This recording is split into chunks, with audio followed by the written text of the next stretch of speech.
Having an election at one go for parliament and assembly and panchayat, what would it mean? It would mean that they should have a fixed tenure. What's the problem with fixed tenure? The problem is that we have adopted something called a parliamentary system of governance. One nation, one election would disturb that architecture. That's the basic problem. That's something we don't understand.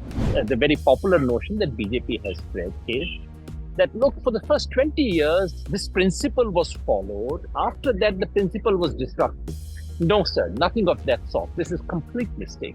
Hi everyone, welcome to another episode of Deshkal, which is based on Yogendra Yadav's column in the Indian Express. We have some questions which will probably take forward what he said in the column. So the first thing, this time you wrote on one nation, one election. You've been quite scathing about the proposal in other places, and especially in the column, you lay out why.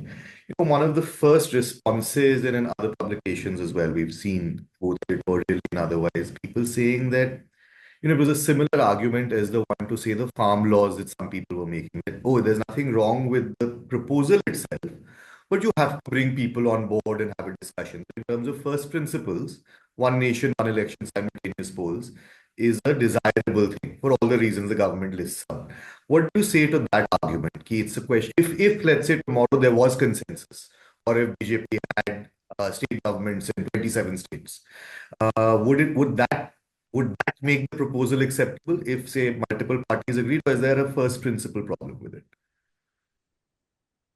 There's indeed a first principle problem, Akash, because this goes against the very basic structure of our constitution, the basic political architecture of the country as envisaged by constitution makers.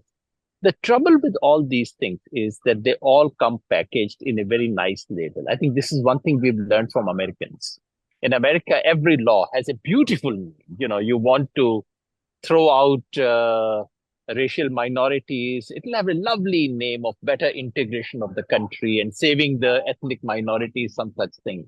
I think that's something we've started doing. So who can object to this lovely name? One nation, one election. The problem is when you unpack it. What is concretely the proposal? The proposal is that instead of the normal regular tenures that assemblies, parliaments, and panchayats have, let us have it all in one go. Let's fix the tenure. So having an election at one go for parliament and assembly and panchayat, what would it mean? It would mean that they should have a fixed tenure. What's the problem with fixed tenure? The problem is that we have adopted something called a parliamentary system of governance. Parliamentary system doesn't mean having parliament. Every country has parliaments. Parliamentary system means that place where if the executive, if the president or the prime minister loses majority in the parliament, they have to go. That's a critical thing. In a presidential system like the US, the president may have a majority in Congress. He may not have a majority in Congress. Doesn't matter. He has a fixed tenure of 4 years. And so has the parliament called Congress. In the parliamentary system, no, that doesn't happen. So in our country, after considerable deliberation, it was absolutely unanimously decided by our Constituent Assembly that we should have a parliamentary system of governance, which is about accountability of the executive to the legislature. The day you lose majority, you are out. And if someone else does not have majority, there is fresh election. That's built into the very architecture of our constitution. One nation, one election would disturb that architecture. That's the basic problem. That's something we don't understand.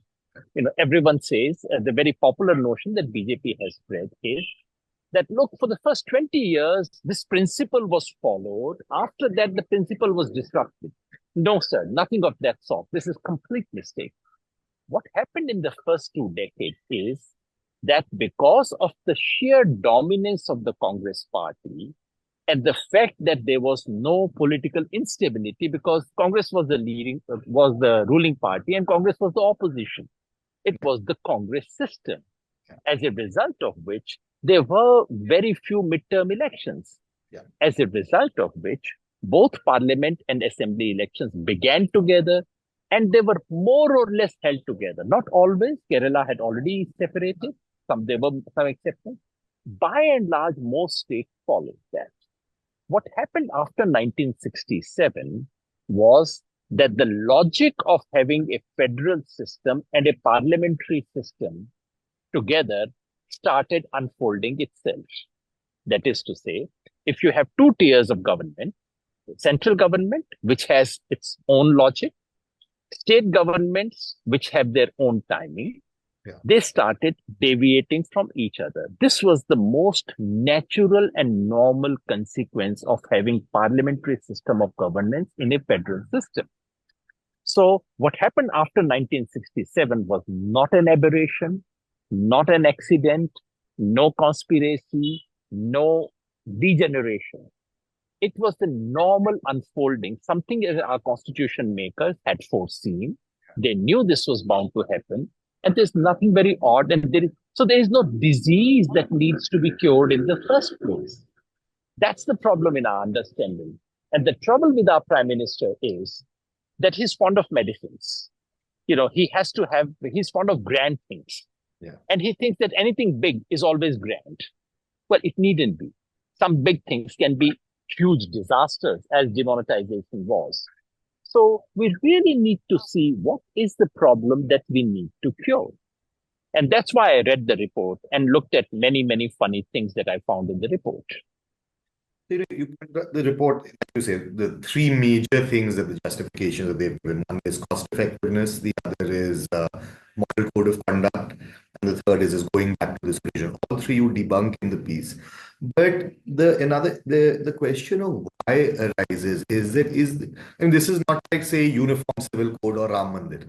The one nation, one election was not something that is part of the it's not something, say, we knew about that the BJP wanted 20 years ago or 30 years ago. It wasn't commonly said.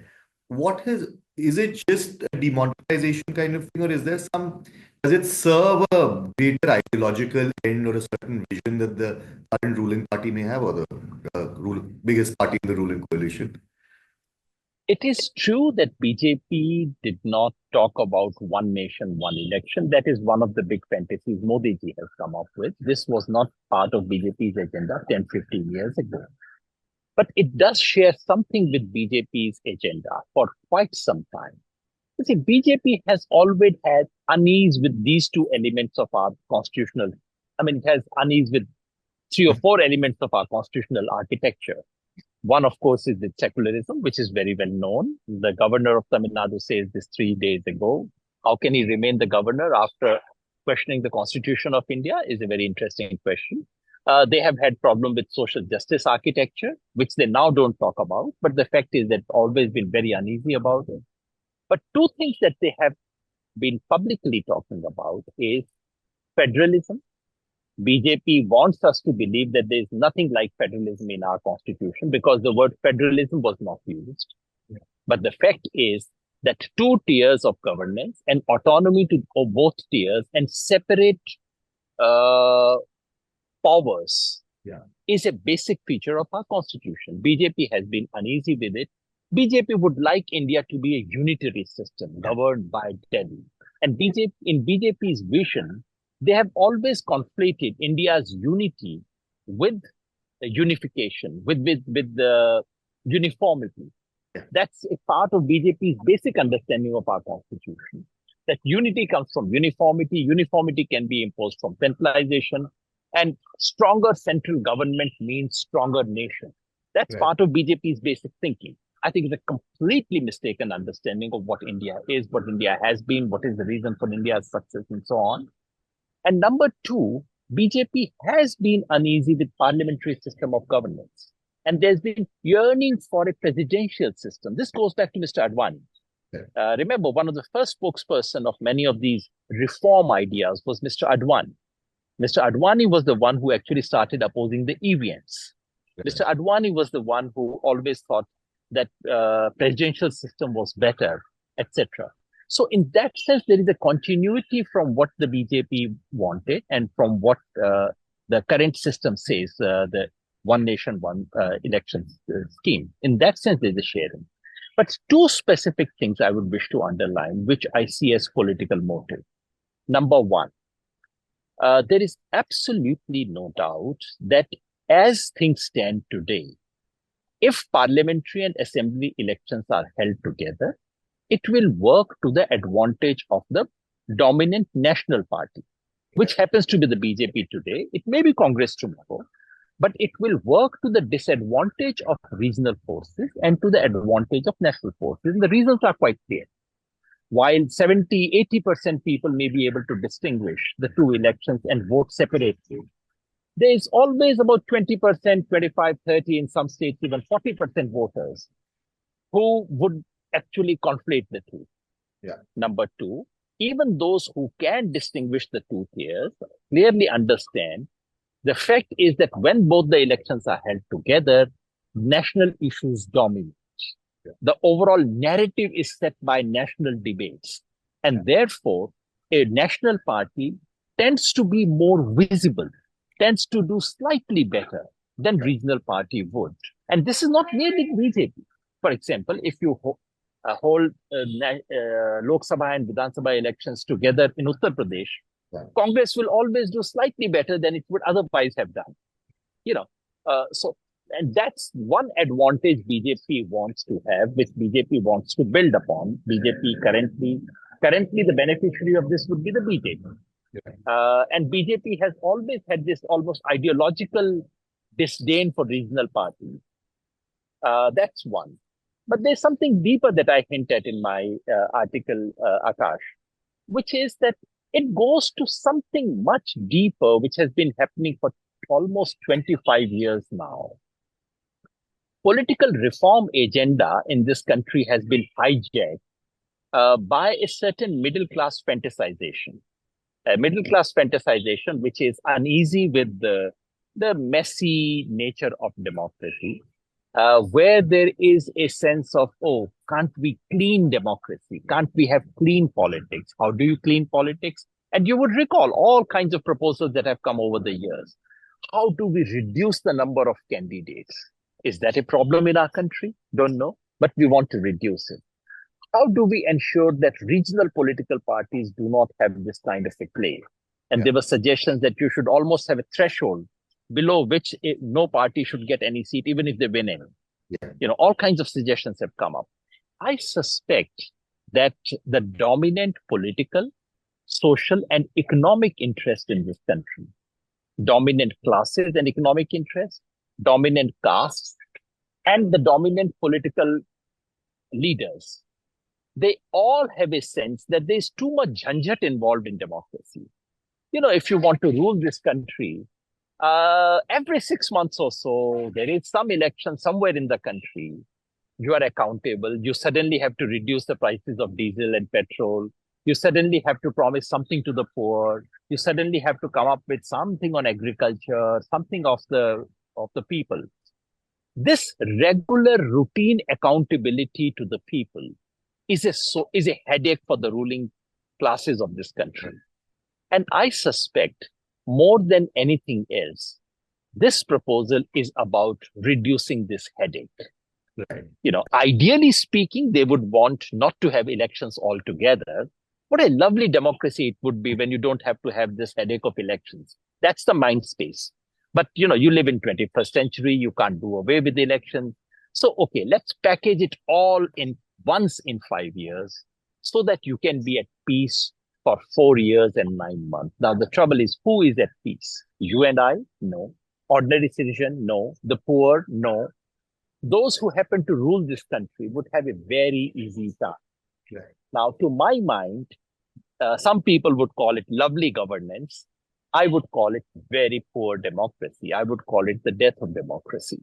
And that's my fear, that this is all about reducing the clutter of democracy, reducing the noise of democracy, to have democracy without people having too much of a say. The popular word these days is populism. Yeah. There's too much populism, which is to say, people have too much of a say. There would be no populism if Mr. Adani were to get whatever he wants to get. There's a report even today about the scheme. That's no populism. That's governance. Haircuts for corporates is governance. But some rice and sugar for the poor is populism. Now, so the trouble is we don't want any populism in this country. That's the problem. There was a poem by Bertolt Brecht. It's called The Verdict. Basically, the poem says that the rulers have lost confidence of they've lost confidence in the people, and they should probably elect a new people. I sometimes been, I think something like that is so apt for those who rule this country. I think they really, if they could, they would want to elect a new people. But because they can't, they have to live with it. Therefore, the idea is to restrict that. That, to my mind, is the essence of this proposal. And that is why I find it so abhorrent. That is why I find it so tragic that the office of the ex-president of India was used to produce such a shoddy report to defend this scheme. It almost reads like a school children's project where you've made a little rocket, you've made a little thing for your science project, and then you're trying to say, okay, this will also help the rural poor in getting water, this will improve climate change, this would do this, that, and the other. That's the kind of reasoning you have in this report. I was very sorry to read the report. The final question, we have in fact, two young scholars taking forward your piece, and they look at, you're traveling right now, you're in Haryana, I think you said. So, they've been traveling with, is it also one of the great gains or deepening of Indian democracy has been how the Panchayati Raj system in the last 25, 35 years have been attacked, where you've seen, one is of course women's representation, but a lot of local leaders coming up who may not necessarily would be first timers, not from say families, or getting thrown up as new in small scale. What does a system, we've talked about states and center, but what does it do to Panchayati Raj systems, local self-government, if you're going to try to even club that within this broad cycle of one nation, one election, that third tier of I municipal? must say it will do one good thing that I like. The one thing about the report that I do like, and I did not get an opportunity to say that in the article, which is that the report advocates a common electoral role for the country. Now, it's a scandal. Most people don't even know about it. Hmm. But actually, we have one voter list for parliamentary and assembly elections, and altogether a different voters list for the panchayati elections. Same people, same place, two different voters list. Which is only because two different departments handle it. I mean, it's a classic case of bureaucracy where the left hand doesn't know what the right hand is doing.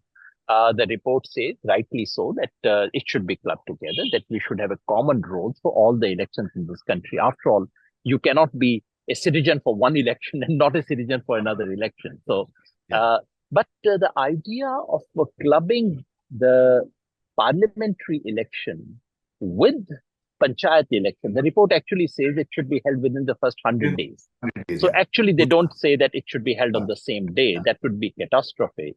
They say within the first 100 days. The one minor advantage it can have is that one, side effect, a good side effect it can have, is that it will force the state governments to actually hold elections. Unfortunately, most state governments do not want to hold panchayat and municipal elections. They postpone it under one pretext or the other. I don't know if this scheme will force them to, but if any scheme can force them to, it's a good idea. Otherwise, I really see no merit, because the fact is that partisanship at the local level has almost no relationship to partisanship at the national level. There are many states where elections are not held on party basis at all. Even in states where elections are held on party basis, very often big parties decide not to contest it, because they have two or three persons in each village, and they don't want to select one of them as a party candidate. So, what this proposal would do is that it would bring in the panchayati and municipal elections within the partisanship structure of the parliamentary and assembly elections, which to my mind is a bad idea. It's a bad idea because panchayat and municipal elections are places where genuine new leadership can come up. You are not dependent on getting a ticket from the big party. You can contest without a ticket. Tickets don't matter. Parties are not too keen to give tickets either. So it's sort of somewhat detached from that partisanship, which is a lovely ground. To reattach it to partisanship of the national variety is, to my mind, again truncate the sphere of growth of leadership available, natural choices of the people, and local agenda of politics, Right. which must dominate the local elections. So I would really want panchayati elections to be held away from national and state elections, strictly on panchayat issues. I would ideally want state elections to be held away from. I don't want a norm that they must be held separately. But if they are naturally held separately, they should be encouraged, because then people would be able to vote on the state agenda separately. And the national election to be held on this. There's a reason why we have 3 tiers of governance. And this is an attempt to undo that. This is why it's against the spirit of our constitution. One final quick question. There was, in fact, responses to your piece on Twitter and some letters to the editor that we got brought this up. Is that, it passed cabinet approval, this proposal, cabinet accepted the report, the Cooking Committee's report. Was it surprising at all, or the allies, the JDU, Mr. Japa, the LJP, JDU, and even Mr. Naidu's party, the PDP, accepting it or going along with this one nation, one thing, one election proposal without No, I'm much? not surprised. I mean, if you actually look at the report itself, Hmm. political parties were invited to give their responses. 15 political parties opposed it. And these are the dominant parties in the India bloc today. And for what I can recall, I think CDP had supported the idea even then. I need to check about JDU, whether they gave any suggestion at all. My sense is that I don't remember JDU giving any response, but I need to check that. No, I'm not surprised. I mean, it does go against their own interest in the long run, Right. but I suspect TDP and JDU have their calculations done very easily, which is to say, any such proposal would require a two-thirds majority. BJP and NDA does not have two-thirds majority. So why take a panga for no reason? Because it's not going to happen anyway. Yeah. I suspect that must be the reason. Right. Thank you so much, everyone. Like, subscribe to the Indian Express channel on YouTube. With the next Deshkar, we'll have another conversation. Thank you so much.